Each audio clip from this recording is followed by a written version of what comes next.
Yep, vegans can have gumbo too. You're just gonna have to do things a little differently. Here is my roux. I know that some people like to do certain things with their vegetables. I'm vegetarian, I'm vegan, so I'm doing things just a little bit differently. Not much. These are bell peppers. They're just red bell peppers and onions that I put in here. So you make your roux. You make your roux however you want. If you don't know how to make roux, or you don't have time to make roux, like me, and there's some, like I said, that are gumbo specialists, and they're gonna come for me. But I'm gonna tell you what Tabitha Brown says. I did it because it's my business. This is my business, okay? So here is a roux that you can get from HEB. Many people actually use this roux or the Kerry's roux, and you don't know it because they don't tell you. That's how good it is. It's roux. It's really thick, and it has to dissolve in the water. It will tell you to use half of the jar. I use the whole entire jar because I like a thicker, richer tasting roux. So I use the whole jar, and I put in, I believe it's 4 quarts, whatever 12 cups of water is. That's what I use. And or you could do 16 cups, however you want. Now here's the meat is tricky because you don't have meat, right? I go ahead and I didn't saute this because I just didn't want to. And I like to use red bell peppers and yellow and orange. Right now I use red because that's what I had. And I did not saute it. Instead, I boiled it in with the roux. Sometimes they say to saute it beforehand. I did not. Just letting you know, I said that before. I said 3 times. That's what I did. You do it how you want to do it. That's how I did it. This is what I use. The Beyond Meats Beyond Sausage. This is 1 pound. It's 14 ounces. I used 3 packages of this. And what I did is I cut it all up. It looks just like meat is in there. And then here I have yellow onions. Here I have purple onions because that's what I had. And I use this, I used the bell peppers, and I seasoned it with rosemary and basil and oregano and olive oil and pink Himalayan salt and garlic, of course, garlic powder, of course. I put this in the oven and I had it covered for about, 40 minutes maybe, 35, 40 minutes. Then I uncovered it for another 25 minutes, just because I wanted to do it that way. I don't think you even have to cook it quite that long, but I did. And this is what the sausage looks like. Now, they tell you with this not to boil it. I don't know if it will break apart. It doesn't look like it will, but I don't put it in the pot. That's why I wanted to season it really, really well. I am personally going to put this on top of, this is, just onions, bell pepper, basil, or oregano, garlic, probably some onion powder, but I'm the kind of person that will put a whole onion in something and still put onion powder on it because that's what I do. And it tastes delicious. And so I'm just kind of mixing this up just because I want to. I put this in a pan. I covered it in foil, cooked it, and here you have it. I'm going to put this on top. Now, this is my bowl. This is my little bowl. This is the gumbo. I'm going to put this on top. And sorry, I'm trying to put that down. And I'm going to taste it. So let's do that. And I'm going to set you right over here to watch my bowl. So it's a little communion cups for the night. Take communion every night. And I'm going to put some meat in with it. So I'm just going to scoop a little bit of this up with this one little piece of not meat, and taste it and tell you what it tastes like. I'm not on camera because y'all don't need to see me. Y'all need to see this.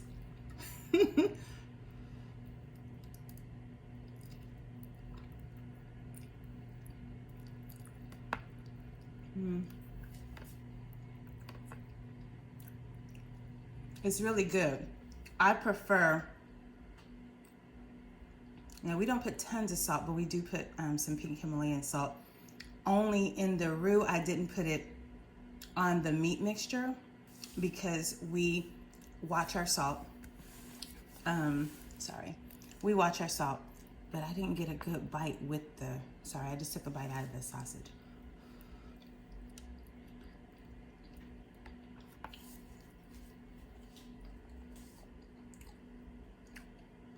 That's really good. That is good. It's not weird. I'm very funny about the vegan sausages out because some of them, they put different seasonings and stuff like that. That works really, really well. This particular one, the one that I have, and I think they have like a spicy one. So if you like spicy, I believe they have a spicy sausage. We don't do spicy. I can't do it. It messes up my stomach. That actually works really, really well. They even have some veganish types of chicken, something or other. I was going to do that and I didn't because I said, I don't want to do too much the first time. Like, you know, I don't even know if they're all going to taste kind of the same, the sausage or the chicken. That tastes really good. The roux, because I decided to use the whole jar instead of half a jar, the roux has a nice, good flavor to it that helped balance out the sausage type taste or sausage taste or whatever. Beyond sausage is, to me, the best sausage on the market for vegans. It's really good. I know some of you may not care, but some of you may be like, but you got red bell peppers. And here's what I'm going to tell you. It ain't that serious. It's not. It's an issue when I start putting, you know, a whole bunch of other stuff in it like corn or something like that. I'm making it a stew. I didn't do that.